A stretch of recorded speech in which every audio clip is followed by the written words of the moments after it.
يا نفس إن لم تظفري لا تجزعي.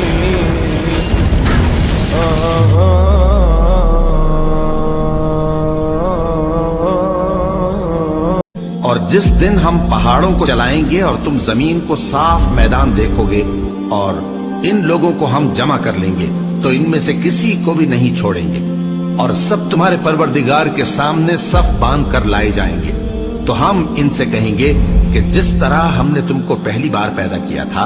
اسی طرح آج تم ہمارے سامنے آئے، لیکن تم نے تو یہ خیال کر رکھا تھا کہ ہم نے تمہارے لیے قیامت کا کوئی وقت مقرر ہی نہیں کیا. اور اعمال کی کتاب کھول کر رکھی جائے گی تو تم گناہگاروں کو دیکھو گے کہ جو کچھ اس میں لکھا ہوگا اس سے ڈر رہے ہوں گے اور کہیں گے ہائے شامت، یہ کیسی کتاب ہے کہ نہ چھوٹی بات کو چھوڑتی ہے نہ بڑی کو.